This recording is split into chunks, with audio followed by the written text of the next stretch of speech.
1989 წლის მარტს აფხაზეთის სოფელ ლიხნში სეპარატისტულად განწყობილმა აფსუებმა შეადგინეს პეტიცია, რომელიც აფხაზეთის ავტონომიური რესპუბლიკის საქართველოს შემადგენლობიდან გასვლასა და რუსეთთან შეერთებას ითვალისწინებდა.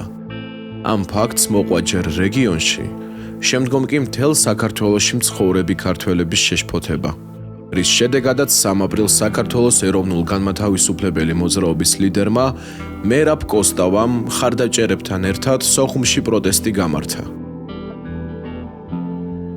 დაძაბულობის მატების ფონზე პროტესტი თბილისში, კერძოდ კი რუსთაველის გამზირზე გადაინაცვლა და თუ თავდაპირველად ის ანტისეპარატისტულ ხასიათს ატარებდა, შემდგომ პროტესტის მიზანი და მთავარი მოთხოვნა ქვეყნის დამოუკიდებლობა გახდა.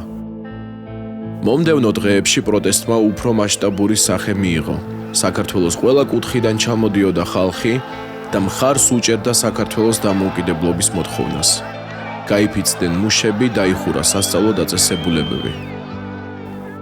4 აპრილს პროტესტის მონაწილეთა ნაწილმა უვადო შიმშილობა გამოაცხადა. 6 აპრილს თბილისში შემოვიდა საგანგებო დანიშნულების მოტომსროლელთა დივიზიის მე-4 პოლკი. ძალოვნებს გენერალი იეგორ როდიონოვი ხელმძღვანელობდა. 8 აპრილს როდიონოვმა მომიტინგეთა დაშინება გადაწყვიტა. დღის განმავლობაში ქალაქის ქუჩებში სპეცდანიშნულების ტექნიკის დემონსტრირებით. თუმცა ამას საპირისპირო რეაგირება მოყვა და პროტესტის მონაწილეთა რაოდენობა გაიზარდა. 9 აპრილს დილის 4 საათზე იმდროინდელი ლენინის და დღევანდელი თავისუფლების მოედნის მხრიდან გამოჩნდა სპეცდანიშნულების ტექნიკა. მივცეთ გზა და ლოცვით შევხვდეთ სანთლებით ტანკებს, რომ მათ იცოდნენ, რომ ჩვენ ვართ მშვიდობიანი მომიტინგეები.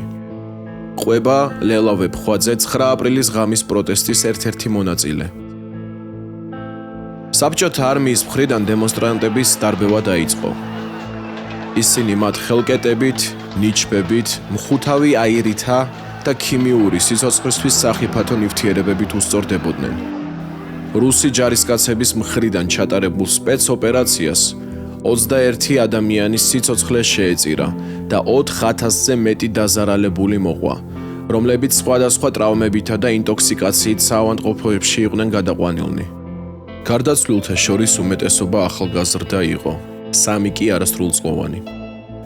ხაზგასასმელია ქართული მილიციის გმირობა, რომელმაც მიუხედავად ბრძანებისა მომიტინგეებისთვის შექმნა გასაქცევი კორიდორი, რის გამოც დარბევას ნაკლები მოქალაქე ემსხვერპლა. რა თქმა უნდა, საბჭოთა ხელისუფლება და გენერალი როდიონოვი უარყოფდნენ დარბევისას ძალადობას. ამ ტრაგედიამ შექმნა მუხტი, რომელიც გაუჩერებელ აქციებში გამოიხატებოდა და უკვე 1991 წლის 9 აპრილს ტრაგედიის ზუსტად 2 წლის თავზე გამოცხადდა საქართველოს დამოუკიდებლობა. სიმბოლურია საქართველოს დამოუკიდებლობის აღდგენის გამოცხადება 9 აპრილს, ვინაიდან ამ დღეს გადაწყდა საქართველოს ბედი. 9 აპრილს წამებულთა სულები დაგვრცქერიან ჩვენ და ხარობენ ზეციურ ნათელში, რამე თუ აღსრულდა ნება მათი, აღსრულდა ნება ქართული ერისა, გაუმარჯოს დამოუკიდებელ საქართველოს. გამოაცხადა საქართველოს პირველმა პრეზიდენტმა ზვიად გამსახურდიამ.